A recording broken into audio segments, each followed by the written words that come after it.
दोस्तों आज मैं आप लोगों के साथ में मोगरा के पौधे को शेयर करूंगी, क्योंकि एक बार मोगरा के पौधे पर अगर आपके फ्लावरिंग हो चुकी है और अब फिर से फ्लावरिंग उस पर नहीं हो रही है या फिर लंबे समय से ही उस पर फ्लावरिंग नहीं हो रही है, तो इस कंडीशन में आपको अपने मोगरा के पौधे पर कौन से ज़रूरी काम करने चाहिए। क्योंकि मोगरा के पौधे पर अप्रैल से फ्लावरिंग स्टार्ट हो जाती है।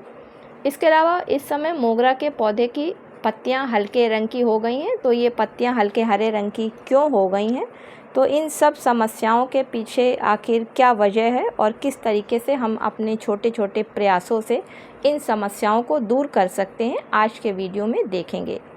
नमस्कार दोस्तों, मेरे YouTube चैनल पर आप सभी लोगों का हार्दिक स्वागत है। तो फ्रेंड्स, वैसे तो मेरे पास मोगरा के कई पौधे हैं, लेकिन ये एक पौधा ऐसा है जिस पर इस समय फ्लावरिंग रुक गई है।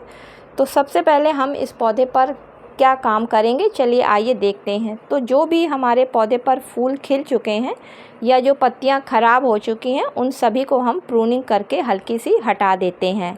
क्योंकि इन खराब डालियों को और फूले हुए फूल को अगर हम नहीं हटाएंगे तो हमारे पौधे पर नए फूल और नई ब्रांचें नहीं आएंगी, क्योंकि ये पौधों की एनर्जी को लेते रहेंगे और नई कलियों को नहीं बनने देंगे। इसलिए फ्रेंड्स, अगर आपके पौधे पर भी ऐसा कुछ है तो तुरंत प्रूनिंग करके आप उसको वहाँ से हटा दीजिए। मोगरा के पौधे को फर्टिलाइज़र की काफ़ी ज़रूरत होती है, इसलिए समय समय पर इसे अगर खाद हम नहीं देंगे तो पौधे की पत्तियां पीली होने लगेंगी, साथ में पौधा फ्लावरिंग करना भी कम कर देगा। तो फ्रेंड्स, इसलिए महीने में एक बार अपने मोगरा के पौधे को फर्टिलाइज़र ज़रूर दें। इसके अलावा अगर आपके पौधे की पत्तियां भी इस पौधे की पत्तियों की तरीके से पीली पड़ रही हैं तो आपके पौधे में मैग्नीशियम सल्फेट की कमी है, जिसको कि हम लोग एप्सम सॉल्ट भी बोलते हैं। तो फ्रेंड्स, इस कमी को दूर करने के लिए आप पौधे को एप्सम सॉल्ट दें। एप्सम सॉल्ट देने से पौधे का रूट सिस्टम काफ़ी अच्छा हो जाता है, जिसकी वजह से पौधे की ग्रोथ अच्छी होती है,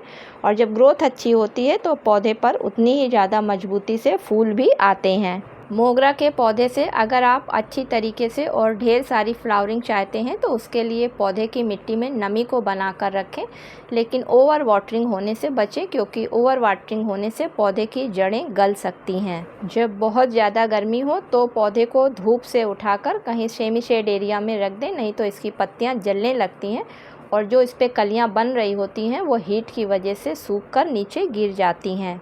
तो फ्रेंड्स, अगर आप मोगरा के पौधे से ज़्यादा और अच्छे फूल लेना चाहते हैं तो पौधे को आपको बदल बदल कर समय पर फर्टिलाइज़र देनी होगी, क्योंकि मोगरा का पौधा एक हैवी फीडर्स प्लांट है। तो चलिए जानते हैं कि हमें अपने मोगरा के पौधे पर आज कौन कौन सी फर्टिलाइज़र कब और कैसे देनी है। तो फ्रेंड्स, फर्टिलाइज़र को देने से पहले गमले की मिट्टी में देख लें, अगर किसी तरीके का कोई खरपतवार है तो उसको उसमें से तुरंत हटा दें। इसके बाद गमले की अच्छी तरीके से मिट्टी की गुड़ाई कर दें। अब अगर आपका पौधा 10 इंच के गमले में लगा हुआ है तो आप आधा चम्मच MgSO4 यानी कि एप्सम सॉल्ट को ले लें और गमले में जो आपने गुड़ाई करी है उसकी मिट्टी में किनारे की तरफ चारों तरफ डाल दें। क्योंकि फ्रेंड्स, किसी भी पौधे की जो फीडर रूट्स होती हैं, जिनका कि काम होता है कि भोजन रूपी खाद को पौधे की मेन जड़ तक पहुंचाना, वो हमेशा जाल के रूप में गमले में किनारे की तरफ होती हैं। तो एप्सम सॉल्ट को डालने से आपके पौधे में जो कमी है वो दूर हो जाएगी, क्योंकि फ्रेंड्स, एप्सम सॉल्ट का काम होता है पौधों को हरा भरा बनाने में मदद करना, क्योंकि इसमें पाया जाने वाला मैग्नीशियम पौधों में क्लोरोफिल को बनाने में काफ़ी मदद करता है, जिसकी वजह से पत्तियों का रंग काफ़ी हरा और चमकदार हो जाता है।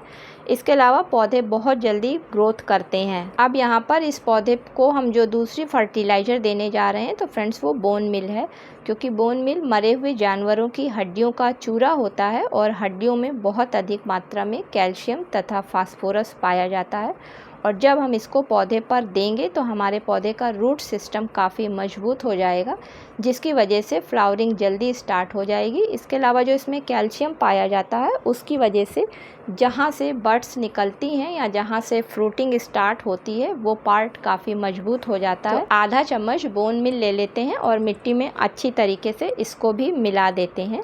मिलाने के बाद में ऊपर से वाटरिंग अच्छी तरीके से कर देते हैं। फ्रेंड्स, किसी भी फर्टिलाइज़र को डालने के बाद में वाटरिंग करना बहुत ज़रूरी होता है, जिससे कि पौधे की रूट्स तक तुरंत फर्टिलाइज़र पहुंच जाए और रूट्स अपना काम शुरू कर दें। तो इस तरीके से अगर 15 दिन पर आप ये फर्टिलाइज़र देते हैं और 15 दिन पे आप कोई दूसरी फर्टिलाइज़र मोगरा के पौधे को देते हैं जो उसको चाहिए होती है, तो आपके मोगरा के पौधे पर बहुत जल्दी फ्लावरिंग स्टार्ट हो जाएगी। तो उम्मीद है कि वीडियो पसंद आया होगा। वीडियो पसंद आया हो तो इसे लाइक शेयर करना बिल्कुल भी मत भूलिएगा। मिलते हैं किसी अगले वीडियो में किसी नई जानकारी के साथ। तब तक के लिए हैप्पी गार्डनिंग।